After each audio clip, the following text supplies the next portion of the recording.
അസ്സലാമു നാട്ടിലൊരു ചാനൽ പ്രോഗ്രാമിൽ ഒരു റിട്ടയർഡ് ആയിട്ടുള്ള ഒരു വില്ലേജ് ഓഫീസർ അദ്ദേഹത്തിൻ്റെ ജീവിതകാലത്ത് ഓർമ്മയിലുള്ള ഒരു അനുഭവം കണ്ണ് നിറച്ച് പറഞ്ഞപ്പോൾ പട്ടയം കിട്ടാതെ വർഷങ്ങളോളം 40 വർഷത്തോളം പട്ടയം കിട്ടാതെ മാനസിക രോഗിയായ ഒരു മകനെ നോക്കിക്കൊണ്ടൊരു അമ്മ കയറി ഇറങ്ങി വിഷമിച്ച് നടക്കുന്ന ഒരു കഥ അദ്ദേഹം പറഞ്ഞപ്പോൾ നമ്മളൊക്കെ നാട്ടിൽ ചില രേഖകൾ ശരിയാക്കാൻ വേണ്ടിയിട്ട് നെട്ടോടോടാറുണ്ട്. ചിലപ്പോൾ നമ്മളതും കൊണ്ട് കുടുങ്ങും.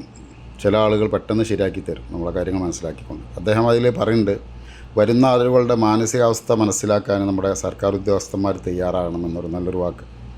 പ്രാവശ്യം നാട്ടിൽ പോയപ്പം എൻ്റെ ഒരു രേഖ ശരിയാക്കുന്നതിനനുബന്ധിച്ച് എനിക്കത് കിട്ടാൻ സാധ്യതയില്ലാത്തൊരു രേഖയായിരുന്നു. അവരുടെ സർക്കുലർ പ്രകാരം എനിക്ക് തരാൻ പാടില്ലാത്തതായിരുന്നു, പക്ഷേ എനിക്കത് കിട്ടൽ നിർബന്ധവുമായിരുന്നു.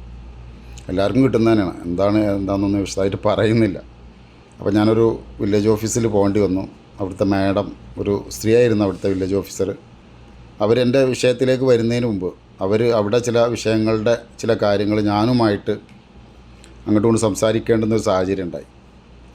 കാരണം പല വലിയ ആളുകളൊക്കെ വില്ലേജിലേക്ക് അടക്കാനുള്ള പൈസ അടക്കാത്തതിൻ്റെ പേരിൽ അവരുടെ വീട്ടിലൊക്കെ നോട്ടീസ് ഒട്ടിക്കുന്നതുമായി ബന്ധപ്പെട്ട ചില വിഷയങ്ങൾ ഞാനുമായിട്ടൊക്കെ സംസാരിച്ചു.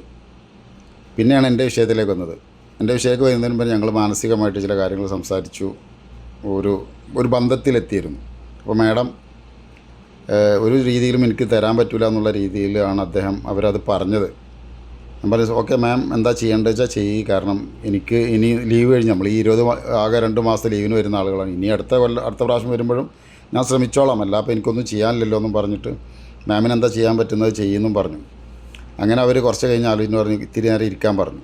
എന്നിട്ട് എന്നെ വിളിച്ചിട്ട് അവർ പറഞ്ഞു, നിങ്ങളുടെ സംസാരത്തിലൊക്കെ ഒരു ജെനുവിനിറ്റി എനിക്ക് മനസ്സിലായതുകൊണ്ടും ഉറപ്പായതുകൊണ്ടുമാണ് ഞാൻ ഇത് ചെയ്തു തരുന്നതെന്ന് പറഞ്ഞവർ കണ്ണടച്ചുകൊണ്ട് ഒപ്പിട്ട് എനിക്ക് ആ ഒരു രേഖ ശരിയാക്കി തന്നപ്പോൾ എനിക്ക് വല്ലാതെ കണ്ണ് നിറഞ്ഞു പോയി. നമ്മൾ ഇല്ലീഗലായിട്ടൊന്നും ചെയ്തതല്ല, എന്നാലും ഇല്ലീഗലായിട്ടൊന്നും ചെയ്തതല്ലെങ്കിലും അവരെ ചെയ്തു തന്നപ്പോൾ അങ്ങനെ ഒരുപാട് നല്ല ആളുകൾ നമുക്കിടയിൽ ഉണ്ട്.